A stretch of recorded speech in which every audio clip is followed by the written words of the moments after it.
presents Club Poker Radio.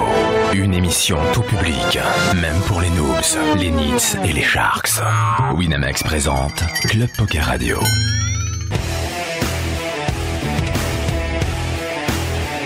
Club Poker Radio, la radio du poker.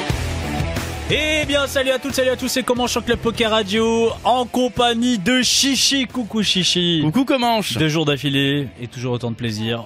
La patate. Nous avons la chance d'être ce soir à l'hippodrome de Vincennes. Moi, c'est une première pour la radio. Hein. C'est la première fois qu'on se déplace. Exactement. Qu'on se déplace ici. C'est pour le l'Hip Poker Tour. Poker Tour. C'est pas facile à dire de by PMU.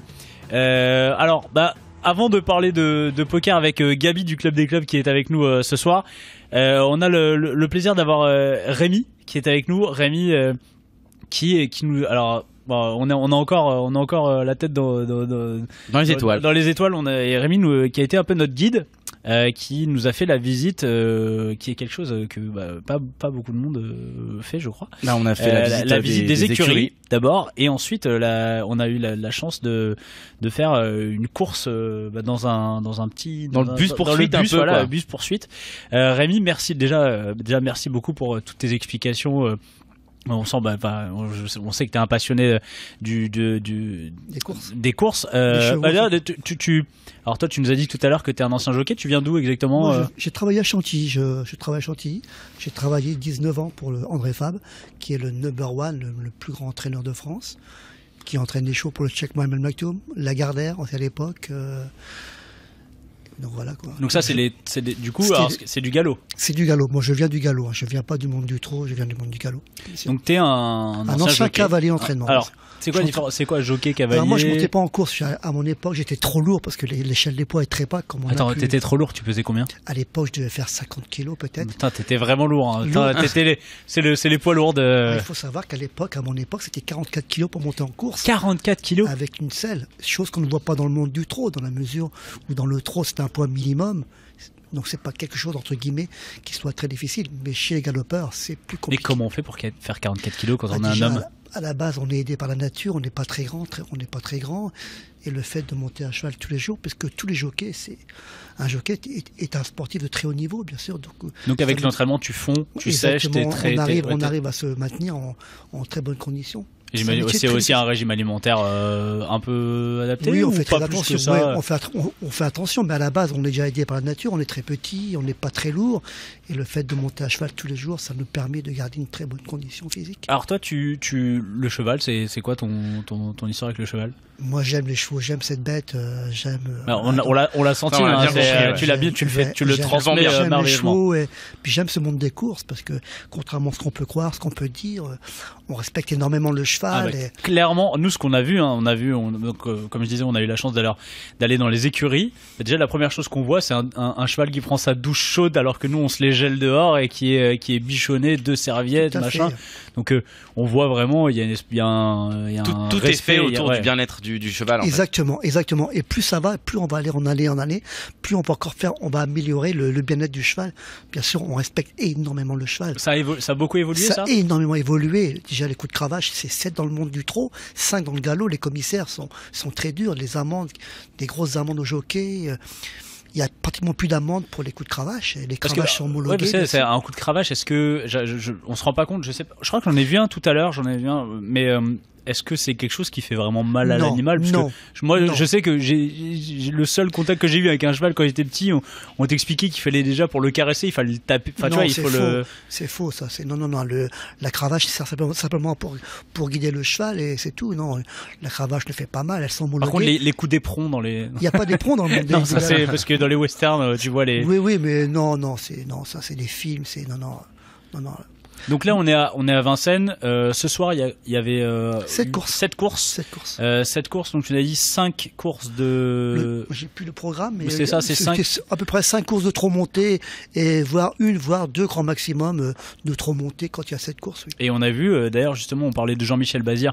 Pour les gens qui jouent sur PMU Poker, vous voyez souvent des Jean-Michel Bazir 1. Enfin, c'est un nom qu'on voit souvent, qui est l'un des plus grands jockeys vivants. Qui est le plus grand. On dit jockey, hein, c'est un jockey. Ah, il est jockey, lui. Ouais, donc lui, c'est un jockey. Et il a remporté la course. Non, il n'est pas jockey, pardon, il est driver.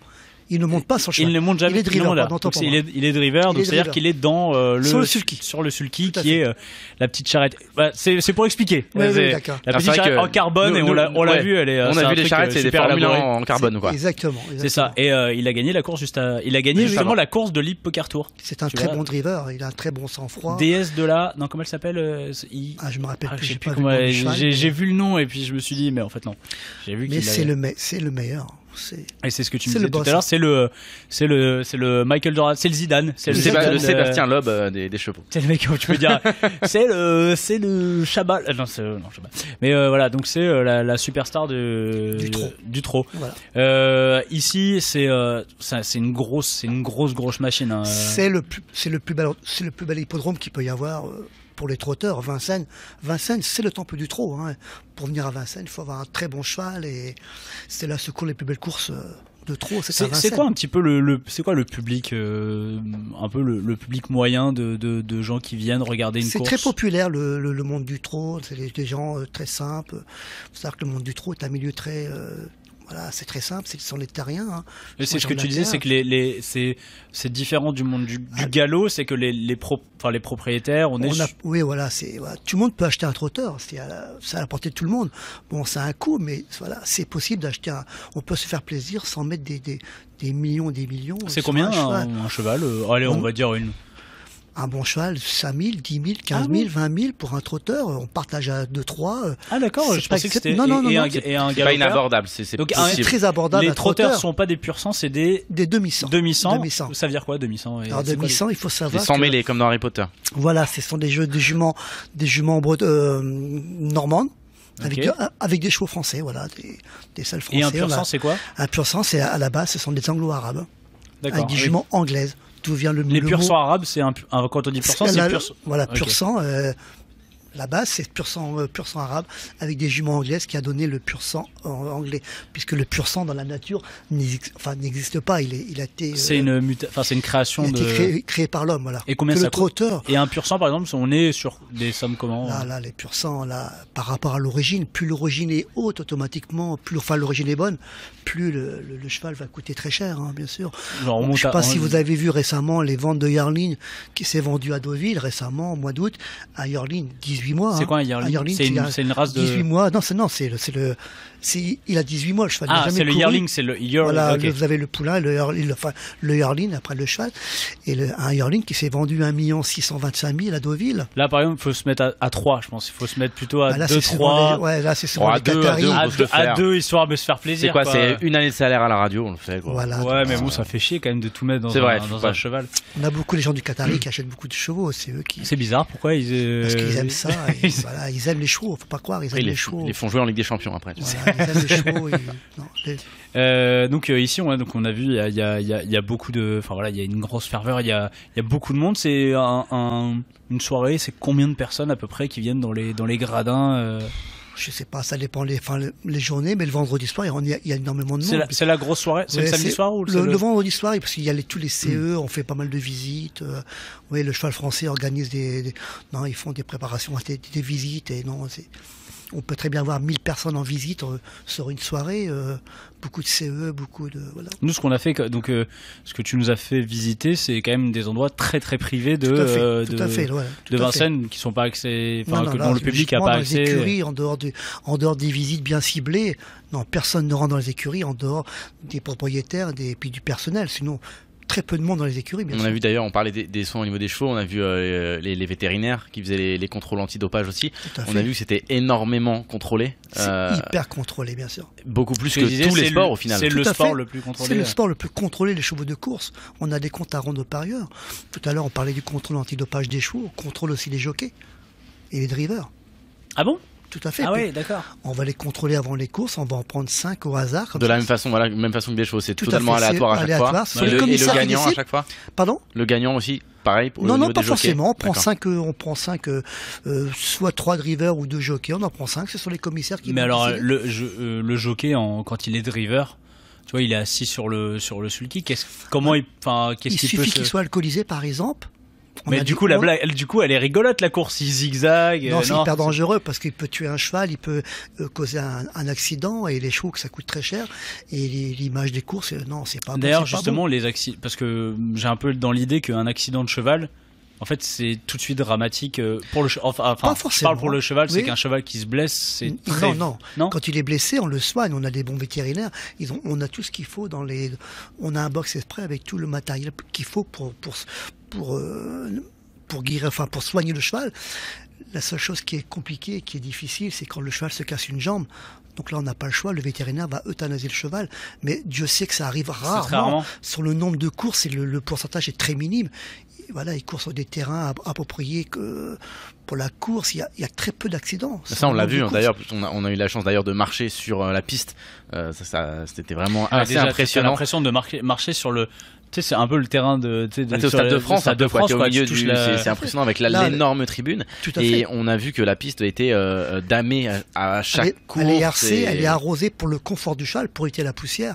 Et pour les galopeurs, les pur sang anglais, ils courent sur du gazon. Le gazon, entre chaque course, ils vont reboucher les trous de manière à ce que le cheval ne mette pas le pied. Comment ils font pour reboucher? Voilà, il y a des gens qui sont là payés pour ça. Tous les 100 mètres, tous les 200 mètres, vous avez 3 personnes qui vont reboucher les trous pour que les chevaux, pour la prochaine course, que les chevaux aient ce que nous on appelle le tapis, quoi. Il y a très peu d'accidents et s'il y a un accident, le cheval, on va le sauver.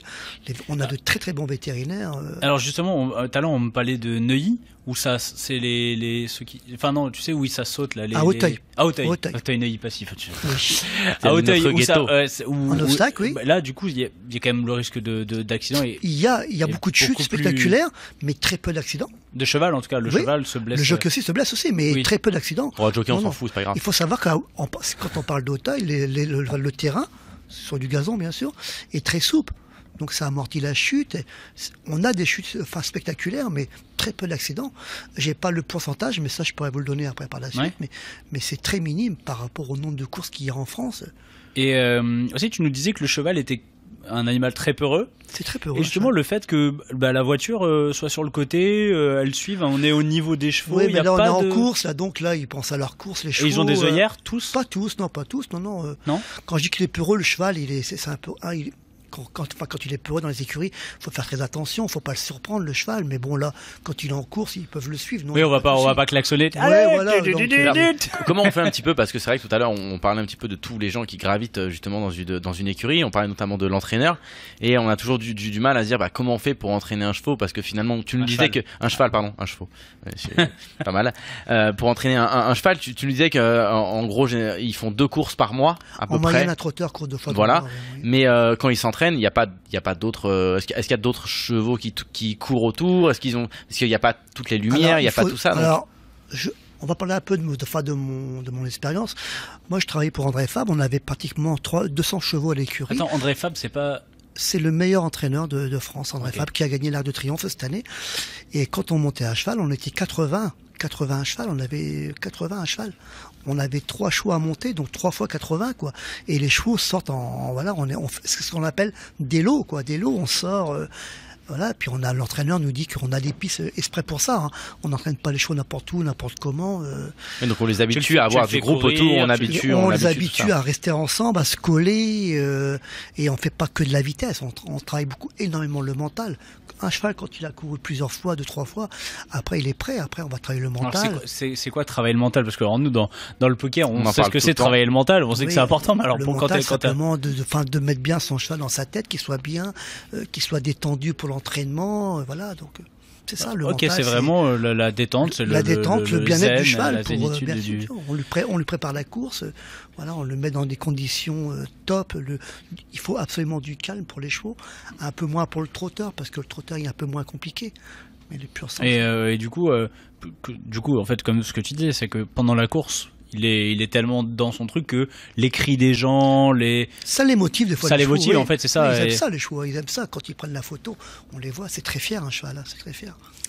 Donc une vie de cheval, c'est 30 ans en gros. En moyenne 30 ans. Et puis voilà, pour ceux pareil qui jouent un peu sur PMU, Ourasi, donc qui est qui est un peu une légende Oui, des tout chevaux. à fait. Ouais. Alors, il faut savoir, dans le monde du trot, on connaît beaucoup les noms des chevaux, comme Ourasi, Bellino 2, tout simplement parce que ce sont des chevaux qui courent jusqu'à 10 ans, quoi.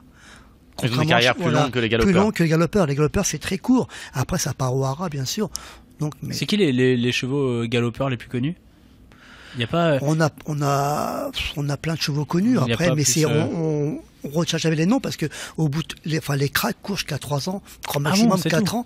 Après, ça part au haras, bien sûr. Après, c'est la reproduction. Ah oui, production. et du coup, j'imagine que c'est pareil. On parle de prix très élevés. Très élevé. Si je prends le meilleur reproducteur dans le monde du trot, le meilleur reproducteur, c'est Ready Cash. On est à peu près dans les 50 000 € la saillie. Si je prends le meilleur reproducteur dans le monde du galop à l'heure actuelle, hein, c'est j'ai un trou.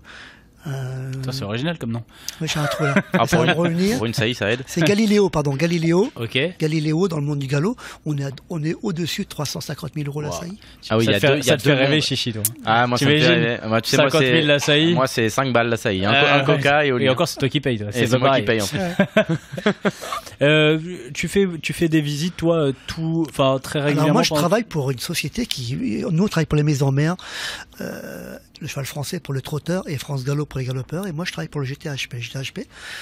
On est prestataire des maisons mères. On fournit le personnel, tout ce qui est juge aux allures, les vétérinaires, les guides, les personnes qui vont recevoir les propriétaires, les réceptions. Et voilà, on est quand même beaucoup de personnes. On est à peu près 200, GTHP. Et il y a beaucoup d'anciens jockeys qui sont. Tout à fait. Tous qui ceux sont qui font reconvertis. tous ceux qui travaillent au GTHP, les 3/4, en dehors de la vidéo, la télévision, où ils sont souvent des anciens cavaliers d'entraînement, des personnes qui ont travaillé dans le monde des courses, qui connaissent très bien les chevaux. Ouais. Ça, je me demandais d'ailleurs, parce que nous, il y a quelqu'un dans le poker qui était un énorme fan de turf. C'était alors Philippe Torza. Je sais pas si c'est un nom qui te parle. Ouais, peut-être. Ouais, Non, je sais pas, Ouais. j'arrive pas à savoir si c'était quelqu'un qui était très connu je pense que c'était assez connu, c'était dans le monde du galop aussi, hein, d'ailleurs. Je sais pas, en termes de paris, si tu sais si le galop est quand même quelque chose c'est qui kiff fait... kiff, je pense. Parce que quand tu fais le quarté, quinté plus, ce qu'on voit, c'est toujours du trot ou ça peut être... Non, c'est du trot et du galop. Hein, là. Il y a 2 disciplines en France. Hein. Vous avez le trot et le galop. Quand je vais dans mon bar parier sur mon quinté plus, je choisis ma discipline sur laquelle je parie. Non, il y a une course qui est prévue. Aujourd'hui, c'était Vincennes, c'est du trot. Et demain ça peut être du quinté plus sur les galops. Demain, c'est aussi Vincennes. Alors après, là, on entre dans la période, on en parlait tout à l'heure, au niveau le fait que les galopeurs courent sur herbe, Sur gazon. sur gazon, pardon. Du coup, il n'y a pas de course l'hiver. Non, il y a pas de course au Paris l'hiver. Là, on est en fin de saison chez les galopeurs, puisque c'est les trotteurs qui vont prendre la relève. Donc là, toutes les Et, courses qui- vont et être eux, du trot. ils courent que l'hiver ou ils courent l'été aussi, les trotteurs? Ils courent aussi l'été, hein. Ils courent tout le temps, mais l'hiver, c'est les trotteurs parce que ils sont déjà plus costauds. C'est-à-dire que quand t'es jockey trotteur, tu sais que tu vas te les geler, quoi. Enfin, Exactement, ils ont des conditions épouvantables. Et là, dehors, on était dehors, il faisait ça caille. super froid. Quand Et il encore, pleut, on est au mois de quand il novembre. neige et tout ça, il y a des courses, hein, bien sûr. Et du coup, la piste est déneigée. Enfin, Il a travail, oui. Moi, sur pratiquement depuis pas mal de temps, j'ai. tu peux donner. Ça fait combien? Ça fait plus de 40 ans que je suis dans le monde des courses. 40 ans. J'ai 57 ans, du coup, mais on a rarement annulé une course à Vincennes. Ce serait peut-être plus fréquent chez les galopeurs. S'il y a du brouillard, on peut pas courir, c'est plus dangereux. On peut pas filmer les courses. Les commissaires ne peuvent pas contrôler les courses. Alors, avant qu'on te libère, parce que t'as quand même un métier. Oui. C'est quoi, si t'avais une petite anecdote, si t'avais une chose un peu folle que t'avais vue ici à Vincennes, c'est quoi Vincennes, moi, c'est le prix de l'Amérique. Je trouve que c'est une belle course. Donc le prix d'Amérique, c'est un prix le plus prestigieux au monde, non? Pardon? Moi, je dirais au monde, hein, c'est un des prix les plus prestigieux. Oui, c'est la plus belle course du monde pour moi. Une ambiance phénoménale, c'est magique, c'est top. Et pour Vincennes, c'est vraiment bien. Et tu l'as fait depuis 40 ans? Moi, je travaille au GTHP depuis 10 ans. J'ai arrêté ma profession de l'entraînement parce que c'est dur. C'est difficile, ouais. Il faut toujours être en condition et plus on va, je vieillis, je prends de l'âge et donc c'est compliqué de monter sur un pur sang. Tu montes encore quand même? Je monte pour mon plaisir, simplement pour m'entretenir, mais très peu maintenant, très peu. Mais je monte des pur sang, oui encore. D'accord, ça doit pas être rigolo de monter à côté de lui. Tu vois, Non. tu vas gagner tout le temps. Non, parce qu'on va pas très vite le matin. Les gens croient toujours qu'on fait de la vitesse, alors que c'est faux. On va certainement travailler le mental, simplement. Voilà, les chevaux ont besoin de sortir 1 heure, 1 heure et quart. Mais ça, c'est vraiment un plaisir pour moi. Alors nous, on est dans le monde du poker, donc tu vois beaucoup les États-Unis, Las Vegas, tout ça. T'as déjà fait un peu à cheval, tu sais. J'ai travaillé en Californie, j'ai travaillé dans le Kentucky aussi. Kentucky. Dans le Kentucky, à Louisville, j'ai travaillé parce que j'ai eu la chance de travailler pour un gros propriétaire. Du coup, j'ai travaillé pour des courses américaines qui s'appellent les Breeders' Cup, qui sont courues la semaine dernière. Ce sont des courses qui sont dotées $1 million. Ok. Là, c'est doté de combien à peu près en gros ici? Ici, la plus grosse, c'est 1 million d'euros. C'est le prix de l'Amérique. C'est le prix d'Amérique. Vous avez 500 000 euros pour le gagnant.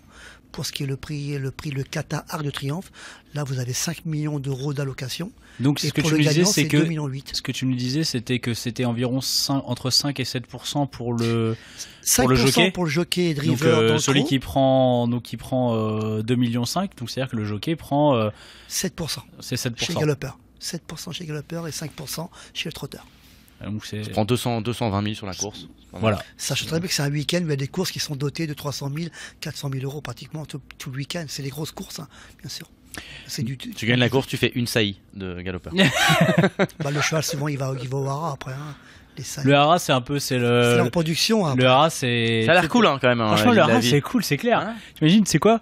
Bon, ta fin de vie, tu vas juste. Tu fais du sport. Tu vas juste te taper des juments. Tu fais du sport et puis après bon, d'accord, voilà. ok. C'est bon. pas mal. Enfin, le système est verrouillé quand même. Il va passer à n'importe quelle pouliche. Oui, en plus, c'est ça. En plus, il va se En plus, taper on le les sélectionne. meilleurs. On va les sélectionner pour lui. Tout à fait. En fait, il y a un Tinder, mais automatique. C'est trop bien. Mais que le haut du panier. Et le haut du panier. T'as que les coups de cœur, C'est quoi. ça. Ceux qui connaissent Tinder. Bon, merci beaucoup, Rémi. En tout cas, c'était vraiment merci parce que toute l'équipe était ravie de faire C'était une cette expérience visite. vraiment incroyable. C'était vraiment génial. Et moi, j'ai découvert un milieu que je ne connaissais pas du tout. Et j'étais. Voilà, Et en plus, t'as failli te faire écraser par un cheval. Donc pas du c'est tout. cool. Alors là, pas du tout. Steven aime bien dire qu'il va sauver la vie, mais non, mais tu vois, je pense que déjà juste traverser cette piste, très peu de gens en fait, marchent sur la piste.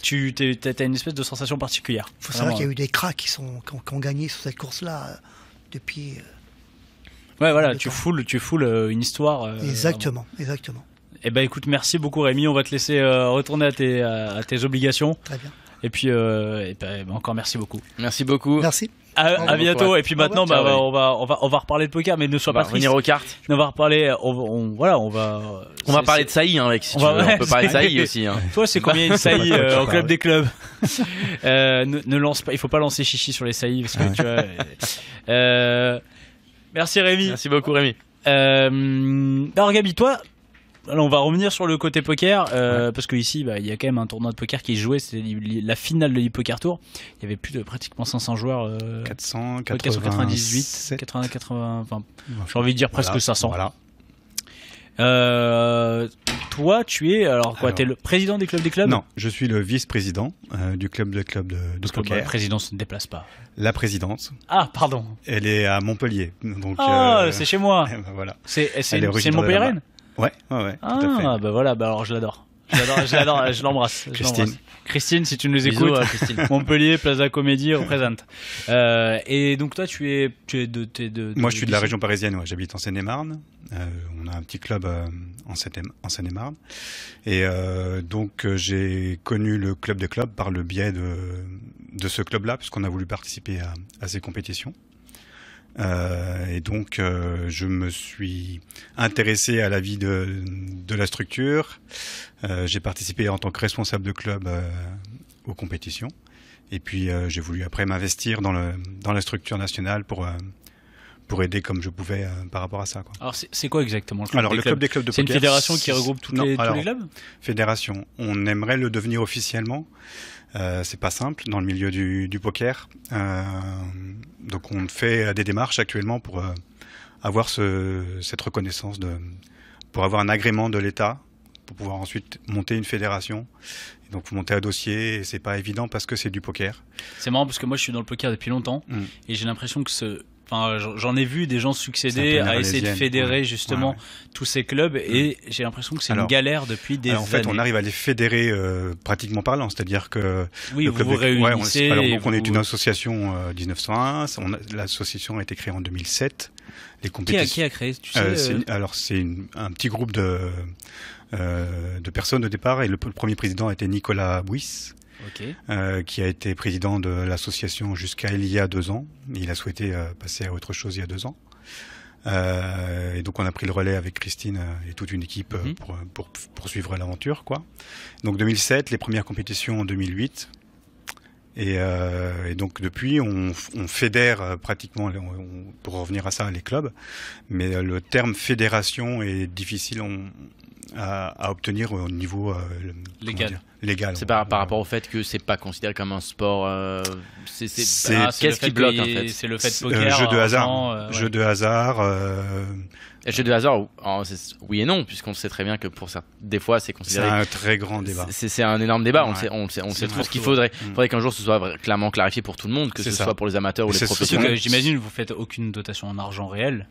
En fait, les dotations, elles viennent des partenaires. C'est ça. En fait, c'est des cadeaux, quoi. C'est des lots. Oui, tout donc à fait. En fait, il y a.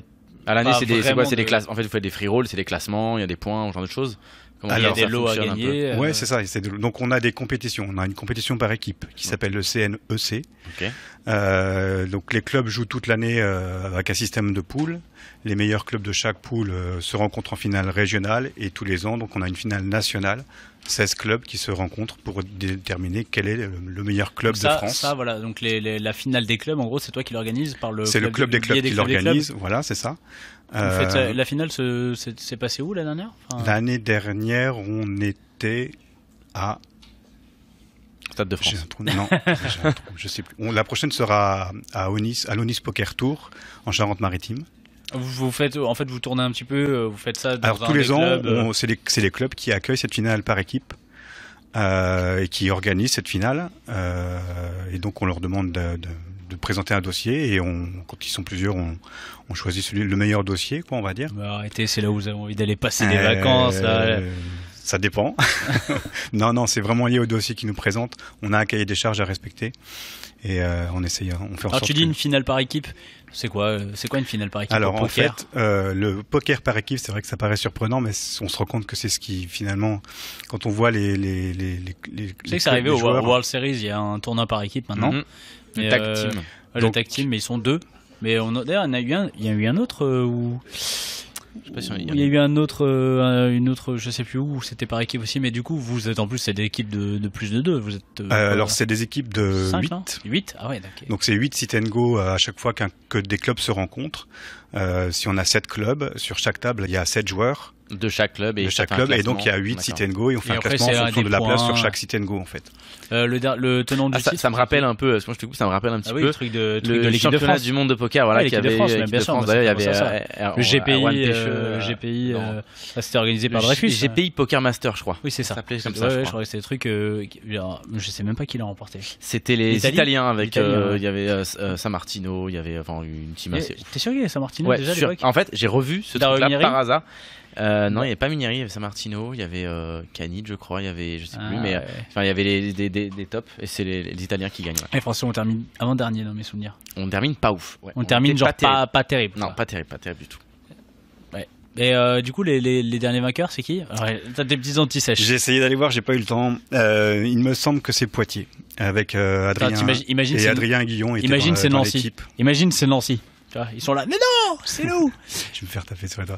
Mais dans mémoire, c'était Poitiers, avec donc Adrien Guillon qui a fait la finale avec son club, quoi. C'est cool d'avoir un nom du poker. C'était à Salon de Provence. Ça me revient. C'était pas à Salon, c'était par là. Avignon, Provence. Avignon. Super ambiance Ajaccio. à chaque fois parce que en fait, de jouer par équipe au poker, c'est vrai qu'au départ c'est un sport individuel, enfin un sport. C'est un jeu individuel. Là, le fait qu'il y ait vraiment une émulsion entre les joueurs, on voit les capitaines qui cherchent où en sont chaque club et c'est vraiment ça marche. Mais même si toi, tu fais partie d'une team, donc t'as été capitaine d'une team ou t'as été joueur d'une team? Tous les ans, on participe à la compétition au sein de mon club, ouais. Et bon, là, on n'est pas qualifié pour la finale régionale, mais il y a 5 manches qui se déroule sur l'année jusqu'en octobre. Et là, vont démarrer les finales régionales pour déterminer les 16 clubs qui iront en finale à Aunis. Alors, il fait quoi le capitaine? Il va dire, bon mec, dans ce spot, il faut que tu raises. Alors, allez, toi tu raises, Gérard. Gérard, tu raises. Il peut pas parler à ses joueurs pendant que le joueur joue. Ouais. C'est-à-dire qu'il faut que le joueur se lève pour aller parler à son capitaine. Et ça se fait vraiment un peu comme t'as l'impression que il y a un vrai coaching.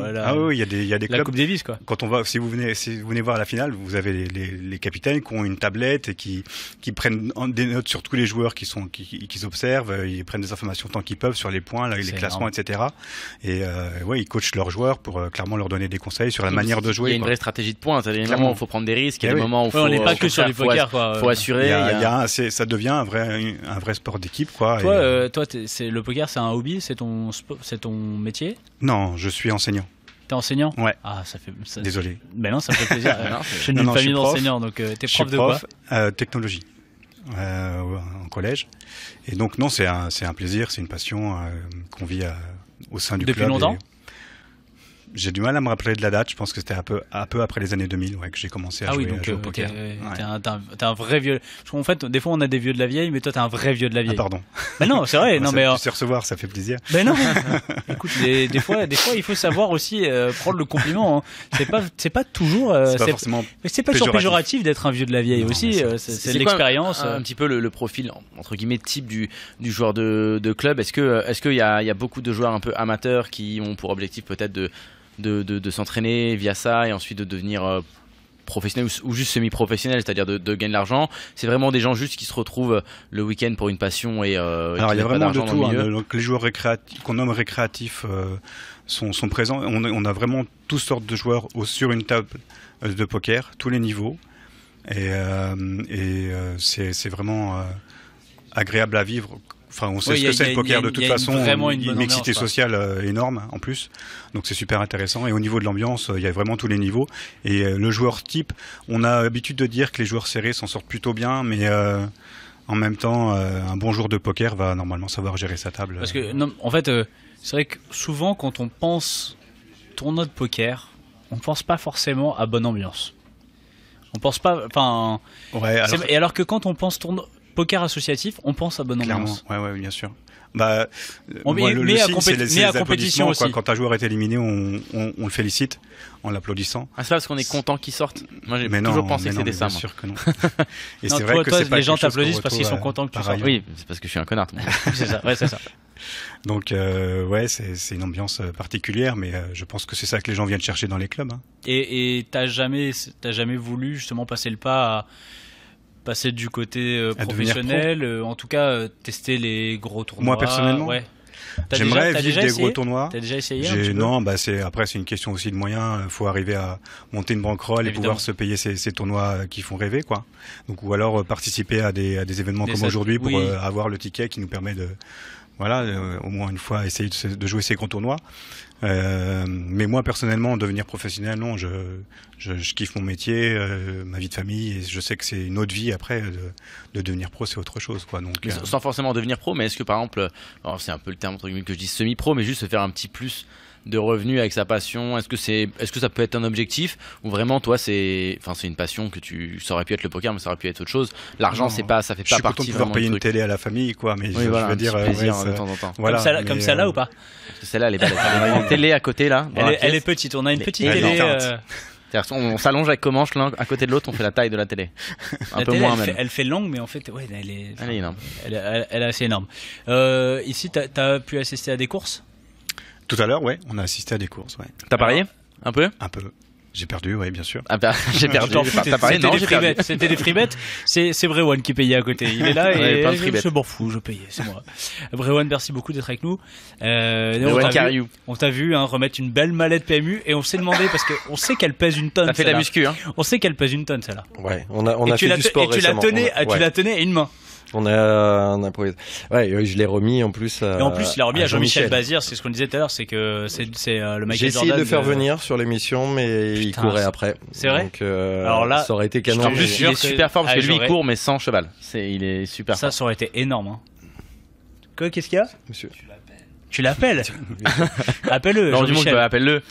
Putain, Jean-Michel Bazir, non mais en tout cas, ouais, tu l'as remis. Bon, tu l'as remis sur la star du trot. C'est la star. En même temps, c'est la seule qu'on connaît. Oui. Non mais c'est le seul qu'on connaît, mais en même temps, c'est le nom le plus prestigieux. Et ce que nous disait notre Rémi, notre guide, c'est que en plus, tu vois, je lui demandais c'est qui la plus grande star de l'histoire. Mais en fait, c'est lui. Il a dit c'est lui. C'est vraiment, que oui. on est dans son air, quoi. On est dans l'air de JMB. de lui. Tu vois, si tu joues sur PMU, tu t'en vois plein. Jean-Michel Bazir 1, JM Bazir, tu vois. Ah oui, JMB. Mais je me disais, mais c'est qui le mec, il met son prénom et son nom de famille, c'est tout. Et après, maintenant, je vois 2 fois, il a changé de pseudo. Non, en fait, non, c'est la superstar du trot, vraiment. Du trot, enfin du hippisme, quoi. Ouais, surtout que le trot est beaucoup plus populaire que le galop en France, en tout cas. Donc c'est vraiment C'est la discipline. Ouais, on fait partie des pays où le trot a supplanté le galop. C'est une des spécificités françaises. Il y a en France, en Suède.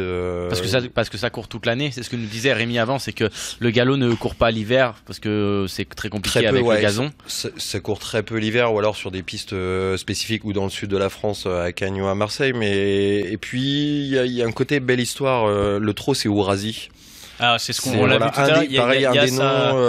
Il y a sa carte au-dessus les vétérinaires. Ouais, il y avait les vétérinaires, Ourasi, donc qui a vécu 30 ans, une belle, enfin, tu vois, de sa belle vie.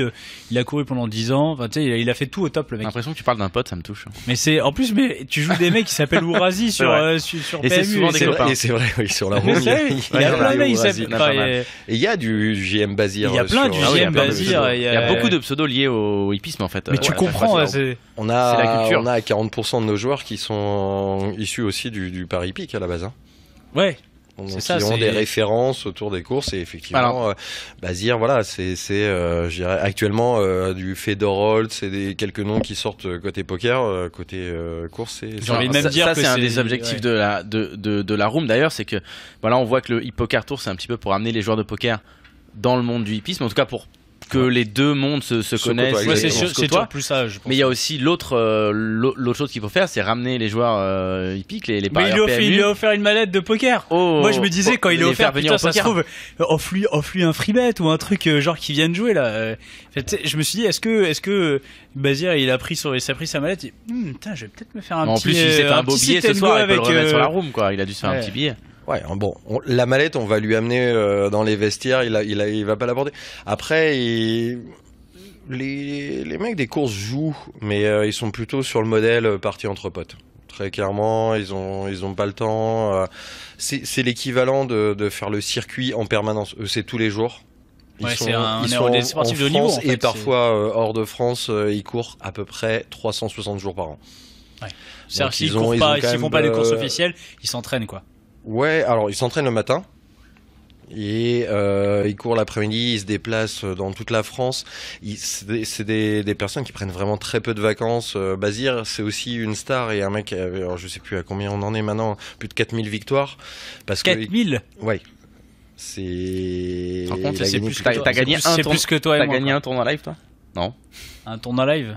T'en as pas gagné 4000 en tout cas. C'est quoi? Qu'est-ce que c'est? Non.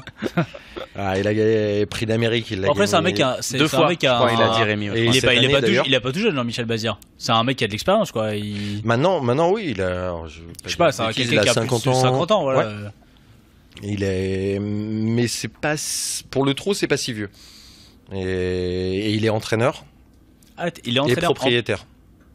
De ses propres chevaux? Certains de ses chevaux, il est au moins entraîneur et parfois même propriétaire des chevaux. Quand t'es propriétaire, t'as combien de chevaux en général? Ça peut être genre 2, 3 jusqu'à 10 jusqu'à... Alors d'un pourcentage à 10, 100 chevaux en fait. Ah oui, ok. Après, certains on peut vivre le rêve d'être propriétaire en ayant 10% d'un cheval. Mais c'est ce que nous disait Rémi. En fait, déjà, j'imaginais avoir un cheval comme... quelque chose réservé aux extrêmement riches. À l'élite. Non mais faut avoir un peu de thune quand même, mais tu vois, il nous disait ça peut être 10 000, 20 000 euros. Pour un trotteur. Tu peux te mettre à 4-5, avoir un cheval à 4-5 et... C'est ce qui fait la popularité du trot en France. Parce que le trot est plus accessible. Oui, un cheval à 5 000 euros, on peut avoir un bon petit cheval qui va courir à Vincennes et qui va gagner. Le galop, c'est quand même réservé. L'investissement est quand même parce que c'est des beaucoup pur plus sang, important. donc ça, c'est des ça- pur sang et le modèle économique fait que c'est beaucoup plus cher. Mais au trot, on peut vibrer avec un cheval et avec évidemment, ça reste de l'argent, mais avec 1 000 euros, on peut avoir une part d'un cheval qui va gagner 500 000 euros. Donc Ouais. on peut à la fois vibrer sur le côté victoire, suivre le cheval, c'est-à-dire il est à moi en partie et rentabiliser. C'est ce qui fait aussi le trot. Et la deuxième chose qui fait que c'est plus populaire, c'est que les trotteurs courent plus régulièrement. Donc les gens s'identifient plus facilement aux chevaux. Et plus, Donc, plus Ourasi, longtemps, c'est ce que nous disait Rémi aussi. C'est des La carrière noms, est plus longue. qui reviennent, jusqu'à qui 10 ans. reviennent, qui Un reviennent. galopeur qui est au top, à 4 ans, on l'arrête. Oui. Il vaut tellement cher, ses saillies, Que t'as pas envie qu'il. Prends pas de risque. on veut pas le casser. Il va s'arrêter. Un Bold Eagle, qui est le trotteur, par exemple, le On star a vu son depuis frère. quelques On a vu années. son On a frère vu tout son à l'heure. frère. Mais tu m'as dit, venait de qu'il gagner. il avait plein de Ouais. frères. Nous, on était Guys, contents, on s'est dit, oui. on avait croisé une star. Il a, qui a gagné la Moi j'étais première. là, mais je dis passe le bonjour à ton frère et tout. Et il est parti déjà, il m'a pas répondu. Le mec il est snob. Hein, En plus, c'est si une t'as star. tourné le dos, c'était pas ouf. Il est une star. Ouais, il m'a Mal montré poli, ses- mal poli. snob. Il m'a montré C'est ses- snob. Enfin bon. Alors, on parlait un peu de la croisée des mondes. J'ai envie de te poser la question, toi, Gabi, est-ce que tu étais déjà venu sur un hippodrome avant?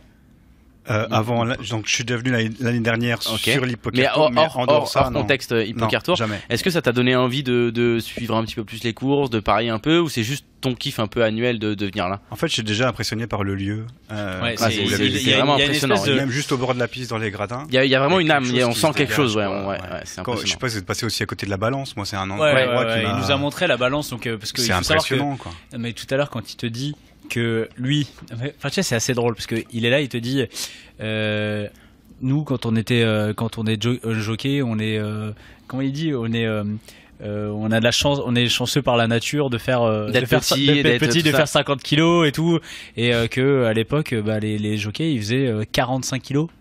Il était trop lourd. Et- 50 et- kilos était trop lourd. Enfin, tu vois, lui, il est heureux, donc il te dit que c'est une chance de la nature d'être.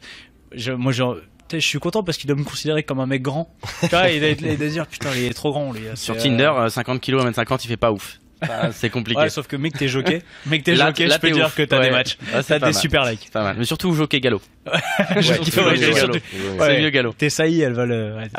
Mais je sais pas ce que tu disais. Non, mais c'était pour parlait de la parler de Ouais, la balance. il nous parlait Ouais, de c'est son du expérience justement de Ouais. venir du milieu du poker et de voir un peu si de venir dans un lieu comme ça qui est mythique. Et c'est vrai que pour le coup, tu dis il y a vraiment une âme, on ressent un truc, Ah, c'est clairement. particulier. Et Ah ouais, c'est comme on impressionnant. disait avant, quand on a marché sur la piste, c'est impressionnant.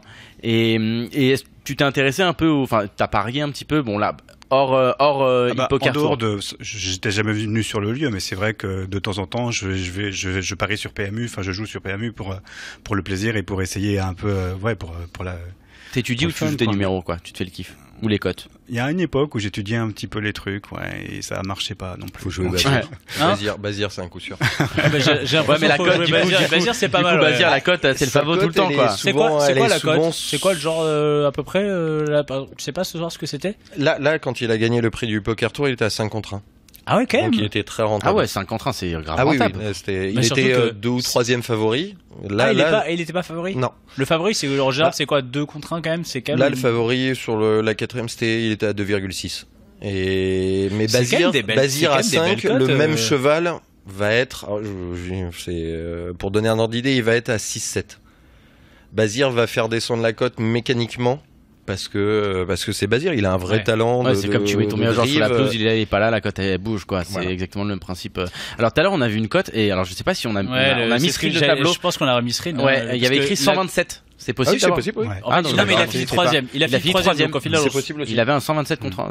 En fait, après, c'est du mutuel. Si on enlève les prélèvements de l'État, etc., la somme, elle est partagée entre les gagnants. Donc la cote se fait, plus un cheval va être joué, plus les cotes des autres vont être, Ouais, vont c'est être ça. ça énormes. influe sur toutes les cotes. Et ça arrive alors de temps en temps, et les turfistes adorent ce moment où j'ai trouvé un cheval à 90 contre 1 Et ça il passe. fait 2e et ça passe. Parce qu'en fait, s'il fait 2ème, tu Tu prends pas 90 fois la oui, mise. mais tu prends quand même quelque chose. Si tu l'as joué placé. En fait, D'accord, parmi les 3 ok. premiers. Ah oui, donc c'est-à-dire que celui qui a fait 127 contre 1, Il était placé du coup. tu l'as joué placé, il a fait 3ème. mais pas x127. Mais ça reste une. En général, c'est une indication. La cote, elle est en simple gagnant. Si le cheval il est à 127 en gagnant, en placé, il va rapporter. Quoi, un tiers, du coup, 40? Même pas. Alors on dit en général un tiers, mais ça peut être un quart, 20%, mais c'est quand même énorme. 20%, c'est c'est 25 contre 1, ça fait. Toi, tu viens pas particulièrement de ce milieu du turf.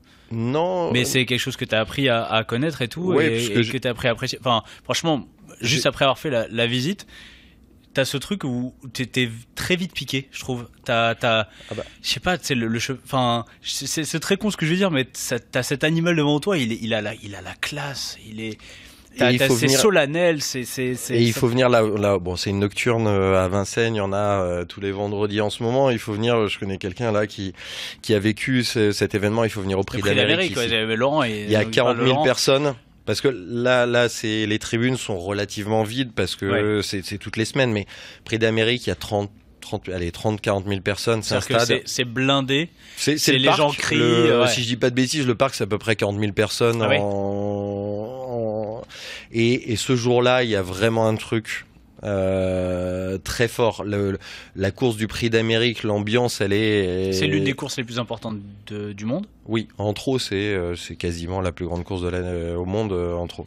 Et tu l'as fait tous les ans? Enfin, j'imagine. Quelques années, ouais. Mais je l'ai fait, en fait, avant le poker, je travaillais au sponsoring au PMU et sur la partie événements, et je l'ai fait aussi côté hippique, côté turf, et vraiment c'est un événement, c'est une journée, voilà, Laurent connaît cette journée, c'est vraiment à faire une fois dans sa vie.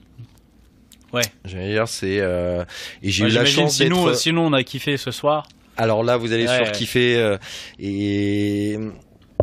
Typiquement, j'ai eu la chance donc le fameux cheval Bold Eagle, j'ai un de mes amis qui est copropriétaire du cheval. J'ai vécu un pote qui a gagné le Prix d'Amérique, donc le Graal pour un Hunterfist. C'est comme si j'ai vu Rail, une TF pour le main event.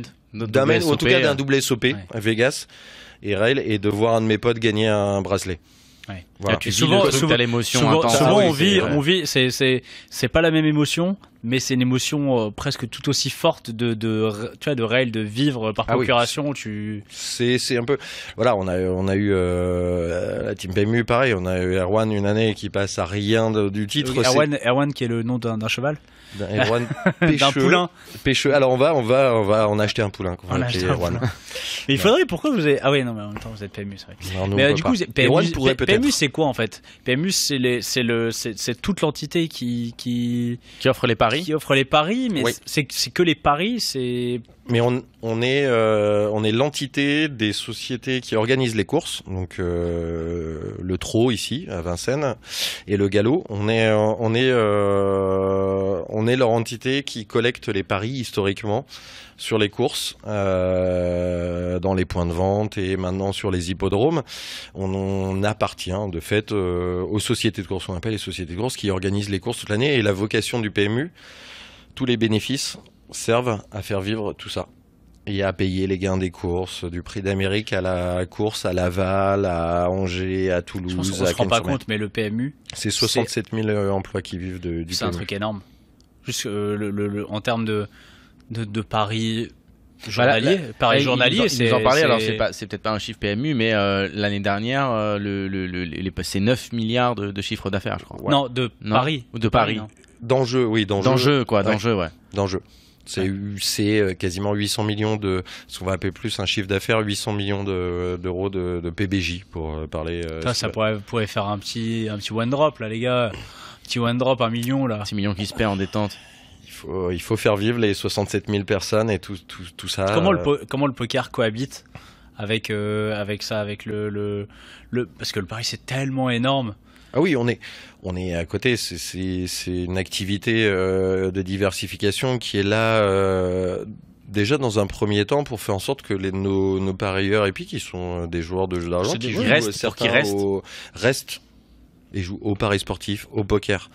Et après, voilà, l'histoire depuis 2010 a fait que on a plutôt bien réussi au départ et qu'on s'est dit pourquoi ne pas juste pourrait pas juste rester une activité de diversification, mais exister.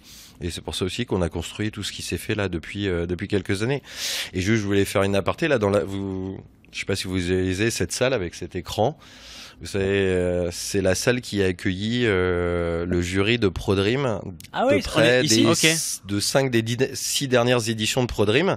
Tous les candidats sont venus ici. Le jury était ici. Oui, parce que c'est vrai, vous faites vos parties, je me tiens à la place de Paul Guichard. Vous faites vos parties à l'hippodrome de Vincennes.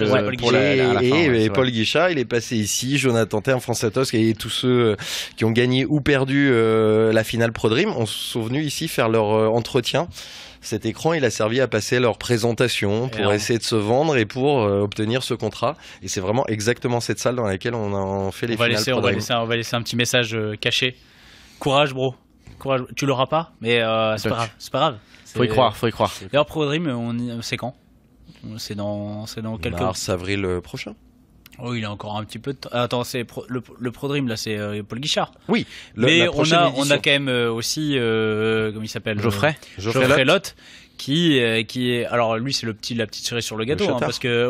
Oui, le Chatard. Un peu, il a pris 3 Powerfest, là, c'est ça? Mais c'est Chatard, attends, il faut un peu de talent. Sachant que le responsable est à côté de moi, de celui qui a généré cette promotion. Il faut donner. Je crois qu'il est venu à la radio. Il faut donner le nom pour que les gens. Monsieur Delmeida qui nous a fait cette promotion qui devait pas tomber. Hein. Statistiquement, ça pouvait pas être possible. Tu m'avais dit qu'il serait viré après la promotion. Tu m'as fait comme ça. Ouais, mais bon, on a eu de bonnes retombées finalement. Ça l'a sauvé. Prends le micro. Et parce que ça devait pas tomber. Tu picoles, mais faut parler un peu. Hein. Avec mon petit verre là à côté là. Mais alors, merci parce que c'est toi qui nous a organisé toute la visite et tout, et franchement j'espère que c'était cool. Hein. C'était génial. T'imagines, on a fait un petit sit and go avec Paul Guichard et Geoffrey Lotte. Paul Guichard qui a gagné le sit and go d'ailleurs. Ouais. On peut rappeler comment il a gagné? Châté. Ça, il a châté. Non mais c'était vraiment. Enfin.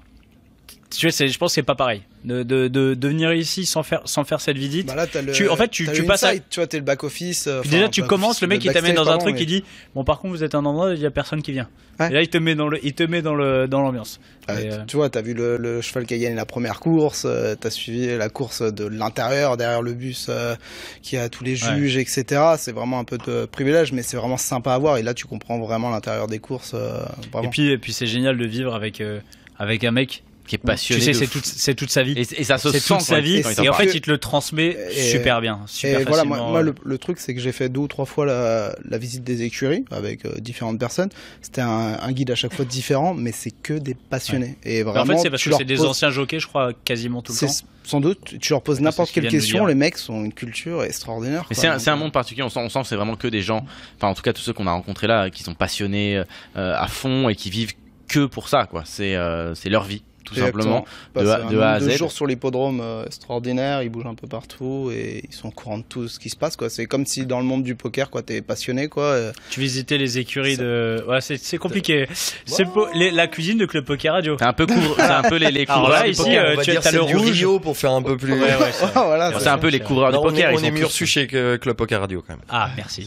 Tu vois, il s'est rattrapé. Déjà, il n'y a pas de contrôle antidopage pour l'alcool à Club Poker Radio. En fait, non, il y a un contrôle antidopage pour le mec qui boit pas d'alcool. C'est ça. En général, quand le mec dit de l'eau s'il te plaît, toi on va te poser des questions sur le fisc direct. C'est perdu, toi. C'est perdu d'avance. Il en est où? Alors, le Hippoker Tour, près de 500 entrées, on en parlait tout à l'heure avec Gabi. C'est record? Ouais. L'année dernière, on était à 395. Aujourd'hui, 484.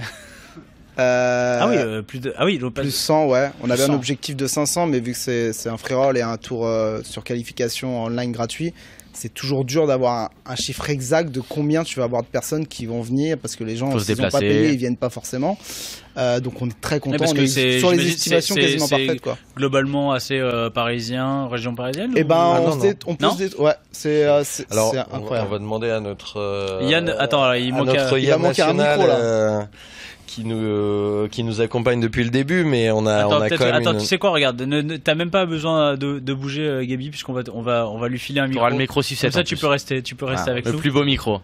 Il a l'habitude. Yann, vas-y, prends la chaise et Yann Roudot qui va nous rejoindre. Tiens, on va Et ce casque, il marche. Tiens, mets ce petit casque parce que comme tu as le micro main, comme tu vois, comme un présentateur télé, tu vas au moins, tu vas t'entendre.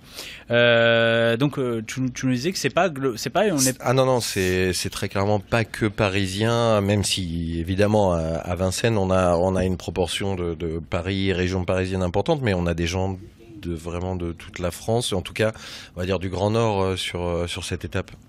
Mais en fait, c'est incroyable parce qu'au fur et à mesure des années du développement de l'Hypocar Tour, on avait au tout départ sur chaque étape que du local. Et ça s'est ancré dans le monde amateur et créatif et le monde du free roll. Et aujourd'hui, il y a des gens de partout qui viennent. Pour donner juste une idée, parce que moi je suis de Bordeaux, on a 12 Bordelais qui sont là. Bon, l'avantage du TGV, ça va très vite, mais ouais. Et en fait, mais bon, il faut le payer. En fait, c'est un free roll, donc il faut payer ton hébergement. Donc en gros, c'est quand même c'est un investissement personnel et financier, mais il faut savoir quelque chose, c'est que je dis pas ça parce qu'ils sont à côté, hein, mais parce que c'est une réalité. Oui, parce que de toute façon, déjà quand ils étaient pas là, tu m'as dit que c'était. Enfin, ouais, bon, c'est pas grave. Le truc, c'est que bon, je travaille pour plein de monde dans le free roll. Et c'est vrai que PMU Poker sur les Poker Tours, ils font un effort qui est complètement dingue d'avoir des croupiers à chaque table pour un free roll, d'offrir un cocktail, d'avoir des conditions de jeu qui sont complètement insane. Pour parler comme les jeunes. Saucique. Comme les jeunes. Et putain, chocolatine, c'est placé. Et en fait. Pas être parfait. Toi, je t'ai entendu. Et du coup, les gens, ils viennent prendre un énorme kiff.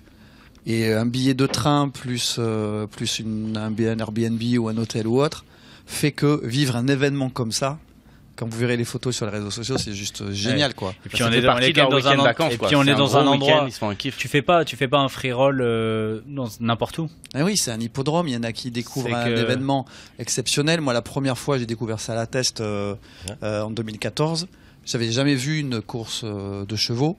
Et quand t'as à l'arrivée, t'as tous les bourricots qui débarquent, que t'as le cœur qui tremble parce que ça crie, t'as tout le monde qui crie, tout le monde appelle son cheval. Cette adrénaline-là, elle est incroyable. Et je crois que, au fur et à mesure du temps, toute l'équipe de PMU Poker a su mettre les moyens financiers et humains pour faire de cette fête du poker amateur un truc où on a envie d'y aller juste parce que c'est vraiment un super événement, quoi. Alors toi tu viens vraiment du monde du poker amateur. Avec PokerSphere, t'étais vraiment en plein dedans. Nous on a vraiment l'habitude de recevoir, d'être dans le monde justement du poker professionnel, mais le poker amateur, j'ai l'impression, enfin tous les ans c'est plus grand, tous les records sont battus à chaque fois, on a l'impression. C'est toujours plus grand. Alors en tout cas nous c'est un monde qu'on connaît un peu moins bien, mais c'est un monde qui est énorme, qui est beaucoup plus grand. On est d'accord sur ça. Alors je vais avoir un avis personnel un peu plus modéré, puisque moi je vois autour sur la région Aquitaine en fait, on a vu le nombre d'adhérents dans les clubs baisser. Ouais. Et globalement, le poker amateur se porte bien dans l'aspect événementiel. La fréquentation des clubs, le nombre de clubs qui ferment, etc. C'est très très compliqué. En 2010-2014, ça avait un gros boom, il y en avait partout, c'est vrai. Et en fait, moi au quotidien, ce que j'ai pu voir avec l'évolution de PokerSphere et de tous les clubs qui est autour, ils ont divisé par 2 leurs adhésions. C'est marrant parce que j'ai l'impression que le poker ne s'est jamais aussi bien porté que depuis les 5 et en fait, même plus. Il y a aussi des éléments de régulation. C'est très difficile et je pense que ça va au-delà même du poker, le monde associatif. Parce que c'est un sacerdoce. Je parle pas de PokerSphere, mais non, gérer un club, trouver les mecs qui se bougent, parce que des gens qui c'est de l'association, donc c'est-à-dire que sont tu vas prêts pas faire à de profiter du club, ok. Mais les gens qui vont donner de leur temps, organiser, etc. Je pense que c'est une problématique qui et comme même quand on parle de free roll, on est dans un domaine de jeu d'argent avec quand même des autorités qui sont quand même suspicieuses de base. Oui, c'est compliqué. C'est compliqué, il faut avoir envie de rien. Mais sérieux, c'est compliqué. Enfin voilà, vous avez Gabi, vous avez déjà eu affaire aux autorités dans le club des clubs?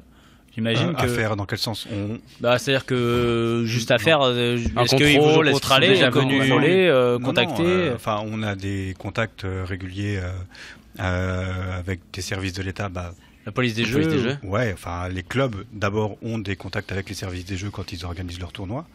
On leur conseille en tout cas, on essaye de leur apporter les conseils qui vont bien pour pas avoir de problème. On sait que c'est compliqué aujourd'hui d'être dans la légalité, quoi. Donc, enfin, c'est compliqué. C'est que il faut faire attention à plein de choses pour pouvoir pour que le tournoi se passe bien et qu'il n'y ait pas de problème. Donc on leur donne les conseils qui vont bien. Après, on n'a pas autorité sur les clubs pour que ça se passe bien. Donc voilà. Après, en termes de vie des associations, je pense que ça bouge en même temps que la mode du poker a passé. On a eu le même phénomène dans les clubs au niveau des courbes, je pense. Après, je pense que le noyau de base est quand même toujours présent, enfin il me semble. Mais en fait, ce que je voulais dire, c'est que vraiment, oui, il y a eu une baisse, parce qu'il y a une époque, il y a eu beaucoup de monde, et je voulais rebondir dans la modération de vos propos, c'est que c'est pas qu'il se porte mal, c'est qu'il a été, en fait, il a muté. Ce qui fait qu'on va avoir les petits tournois réguliers du vendredi du club vont être moins remplis qu'à l'habitude. Ou par exemple, j'ai un club qui est sur Bordeaux où ils avaient entre 80 et 100 personnes tous les vendredis soirs. C'est complètement dans la salle municipale. Donc là, ils sont plus que 40-50. Il y a même des soirs où ils sont 30. Cependant, dès qu'il y a un main event, un event un peu chaud, et là on repart sur des trucs où on dépasse tous les... C'est ce que je voulais dire en fait, c'est-à-dire que le poker vraiment en tant que genre, le poker hebdomadaire et tout ça, les gens vont un peu moins dégager de temps. Exactement. Mais ils sont toujours passionnés, ouais. Et ils vont venir quand même tiens, un événement, il y aura du monde. Moi ce que j'ai pu constater dans les structures que je côtoie régulièrement, que ce soit sur PokerSphere ou même les voisins, c'est qu'il n'y a pas tant que ça de nouveaux jeunes joueurs. Ce qui fait que la population a vieilli, c'est peut-être un peu lassé, a eu des enfants, c'est peut-être moins pratique d'aller tous les vendredis ou tous les jeudis soirs, aller taper le carton avec les copains en free roll très régulièrement, ce qui amène cette vie, on va dire, hebdomadaire un peu plus cool. Mais par contre, ils sont toujours aussi passionnés et il y en a tout autant. Ça veut dire que quand il y a un rendez-vous régional d'un gros tournoi, c'est là où ils vont se mobiliser et qu'on va se retrouver à voir tous les papas, tous les passionnés, tous ceux qui peuvent pas y aller tous les jeudis ou tous les vendredis. Et c'est pour ça qu'on a des très beaux événements associatifs où on se retrouve à voir 400, 500 joueurs sur des régions et c'est dingue. Tu nous dis qu'il y a moins de jeunes, mais on sait que les jeunes jouent beaucoup. Enfin, c'est une grosse partie. En tout cas, dans le milieu professionnel, online, le milieu pro, voilà, est beaucoup plus jeune que le milieu amateur. Et c'est justement pour ça, c'est-à-dire qu'en gros les jeunes ils sont attirés par l'argent, par le online, c'est plus simple, c'est plus pratique, ils vont tout de suite là et du coup ils font pas un peu la balance en se disant bon je commence doucement pour mettre le pied dans les clubs et ensuite je passe. Je sais pas, je peux pas analyser ça. La seule chose que je vois moi c'est que globalement, quel que soit le domaine, en France le monde associatif il souffre. On est plutôt dans une société type de consommation. L'investissement bénévole, il en parlait Brewan tout à l'heure, est de plus en plus difficile. On le voit dans les clubs de sport, on les voit dans les centres d'animation. Mon fils est en train de passer le BAFA, c'est galère à trouver des mecs pour encadrer des jeunes. Et du coup, je crois qu'il y a l'impact, tout comme les autres structures associatives, il y a cet impact-là dans le poker qui est une activité sportive, culturelle, intellectuelle, un peu comme les autres, quand il n'y a pas d'argent. Parce que c'est ça le kiff. Je crois aussi qu'aujourd'hui, on a envie de toucher, d'investir du temps pour quelque chose. Et la notion de poker, de paris sportif, qui s'est énormément développée sur ces dernières années, fait qu'en fait, je crois que ceux qui arrivent à cette activité-là, ils sont extrêmement surpris d'imaginer qu'il existe des structures où on peut payer une adhésion et jouer gratuitement pendant toute l'année. Pour eux, le poker, comme les paris sportifs, c'est lié à l'argent. Donc ils vont directement dans les casinos, ils vont directement sur les sites internet.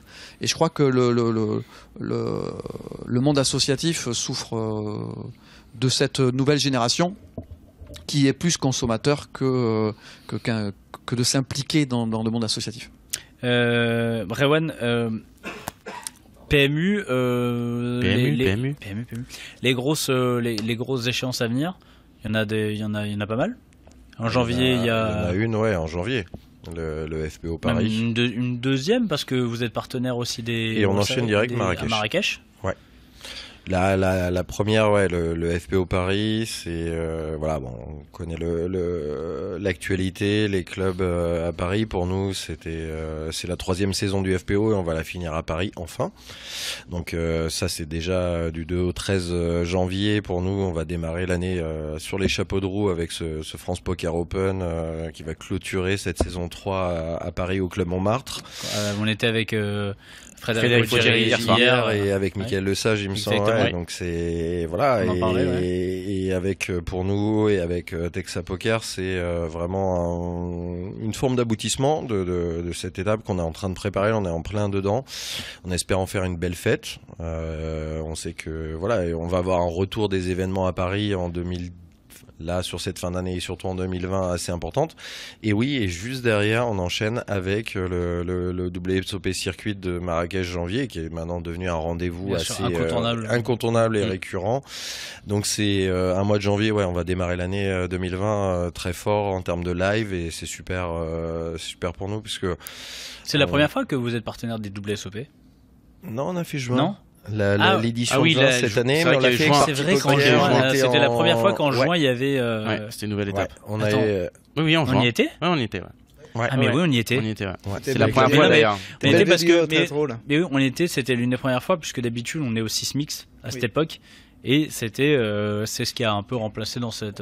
Dans l'esprit, ouais. Dans l'esprit. Et on a inauguré la bulle, la fameuse bulle qu'on a revue après pour le WPT. Ne devrait pas être là en janvier. Mais non, parce qu'il fait trop froid. Trop frais. Le soir, surtout. C'est vrai qu'en janvier, pour ceux qui connaissent un peu Marrakech, il fait. On a déjà mis. On est en train de discuter avec les équipes du SADI. Alors. Rien n'est fait. Peut-être qu'une des villas du SADI pourrait être réquisitionnée pour avoir un endroit un peu plus adapté en termes de chaleur. Le salon égyptien qui est quand même qui est très bien aussi, très beau. C'est l'autre option. On est en train de discuter, mais ouais. Et d'ailleurs, les qualifications ont démarré sur la home. Ouais, depuis la semaine dernière. Ouais. Donc un main event à 1300 j'imagine. C'est 1400 avec le taux de change je crois, de mémoire. Exactement. Donc 1500 dirhams, 15 000 dirhams j'imagine. Ouais, 15 000 dirhams, et chez nous toutes les semaines on a 2 packages à 2000 €, donc avec 600 € cash pour que tu puisses prendre ton avion. Alors si vous voulez vous qualifier, on est en train de vous dire qu'il fait froid, il fait quand même beaucoup plus chaud qu'à Paris. Ah oui, rien à voir. Dit clairement. Ouais. C'est le soir qu'il fait froid. C'est la nuit. C'est la nuit. Il y a une année où on a eu vraiment froid. Tu peux vraiment déchatter, il pleut et tout. Mais moi je me rappelle en fait d'une année où je pars de Paris et tu sais j'ai des gerçures aux mains, il fait -3, je suis en train de j'ai mal, je pleure et j'arrive à Marrakech et puis là t'as quand même t'as 10 degrés de différence. Ouais, t'as 20 degrés, 15-20 degrés. Non, quand même pas. Ah ouais, non, il fait frais. Ah, d'accord. Tu l'as fait en janvier ou pas? Non, du tout. Tu vas le faire. On a eu des beaux janvier. Non, il en rajoute un peu. Mais par contre la piscine du SAD est chauffée.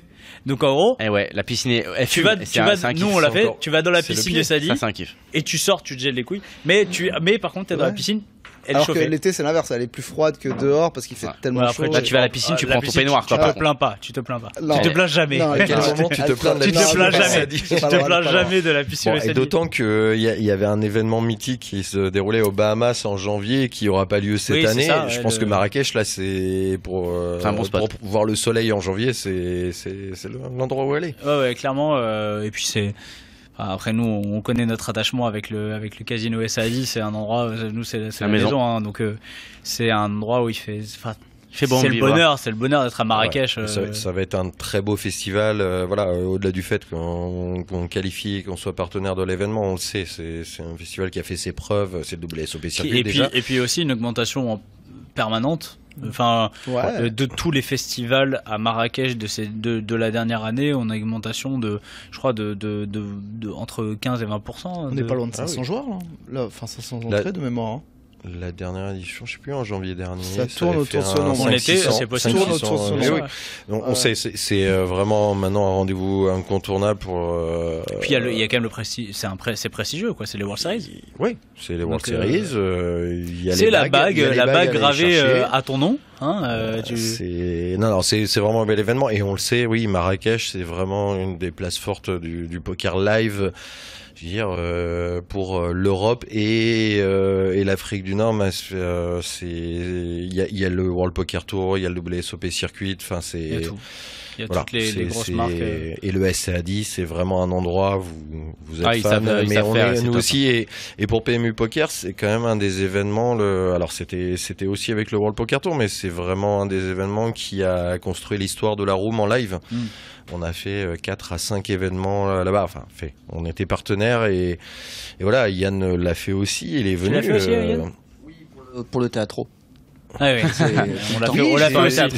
J'ai, je crois, dans mon téléphone une vidéo de toi au théâtre. J'ai même fait un montage sur YouTube. Oui, le montage, il est magnifique. C'est quoi on la mettra. Les soirées PMU, je crois qu'elles sont encore un peu réputées dans le milieu. Énorme. Non, moi, de toute façon, je passe toujours les Day 1 bien. Day 2, ça se passe mal parce que je suis moins bon que ceux qui sont en Day 2. Et puis on finit au théâtre parce que c'est vraiment trop bien. De toute façon, tout le monde finit au les parties, théâtre. les poker parties PMU sont toujours bien réussis là-bas. C'est vrai que ce qui est bien, c'est que t'as l'impression que tu bois toujours gratos.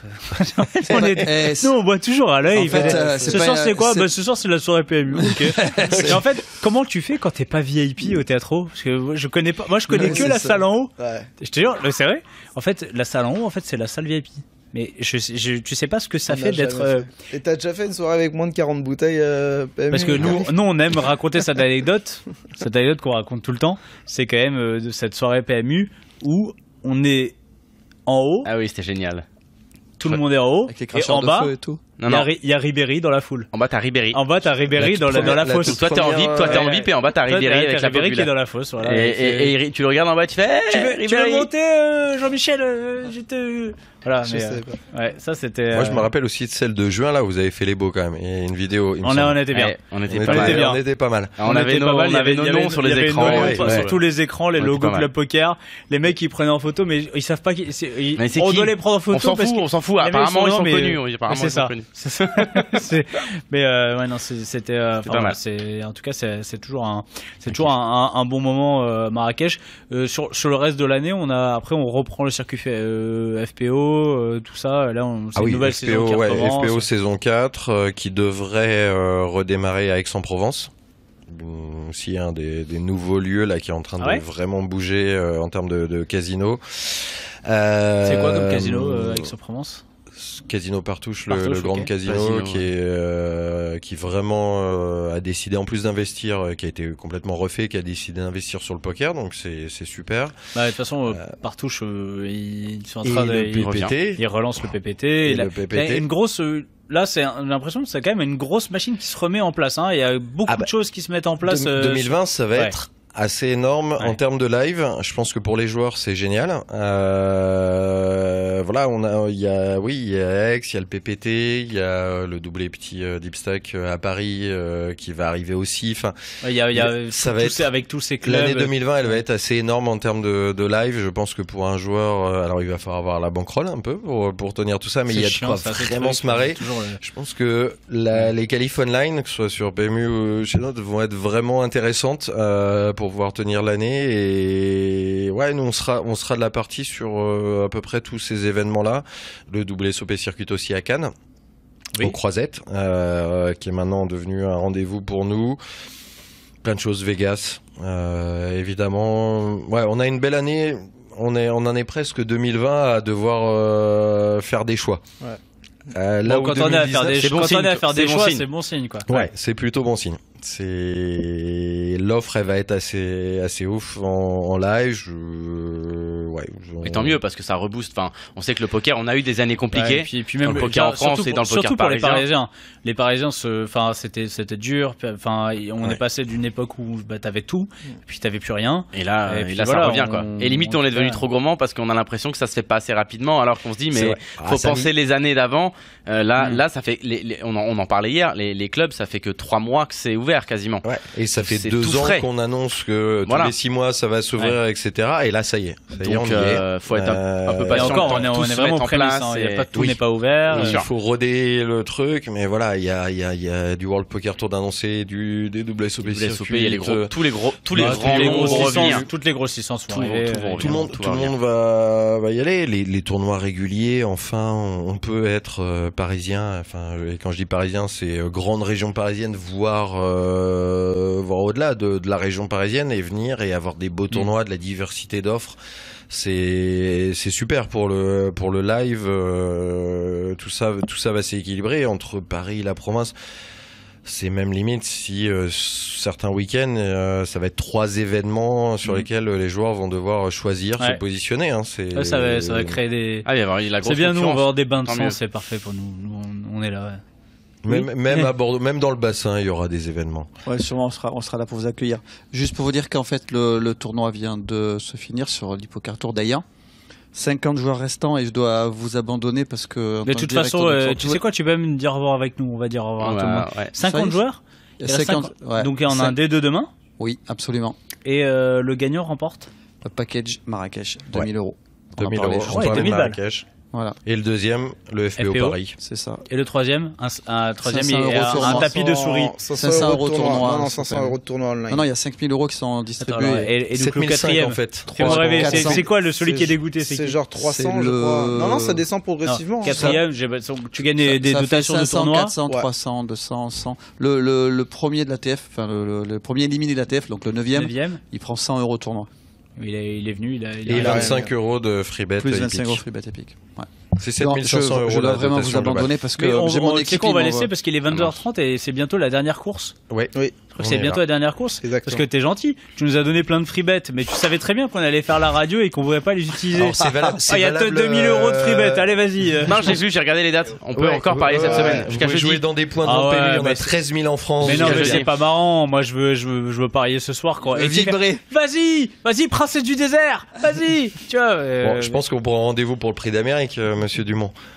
Avec plaisir. Ah ben nous on est là. Hein. Moi ça y est. Messieurs, moi, là, je pense qu'il faut venir nous, on pour est le prix nous, d'Amérique. nous on est piqué. Hein. Ah bah là, c'est vrai que non, mais c'est vrai que ça on a En plus, chopé le virus. Bold Eagle il est pas là ce soir. Moi tu sais j'étais un peu Ouais, mais il est inquiet chaud, et tout. il est revenu, il est bien là. Ouais. Ouais. Voilà donc moi j'ai envie de faire sa connaissance. Voilà. Tu vois. Très, J'ai vu très son bon, frère. ouais. En plus j'ai vu son frère et tout. Tu sais, on a créé On est des petits liens et tout. Bah écoutez, merci beaucoup à tous d'être venus ce soir. Et puis enfin merci à vous de surtout de nous avoir accueillis dans ces lieux. Aussi avec cette histoire aussi forte.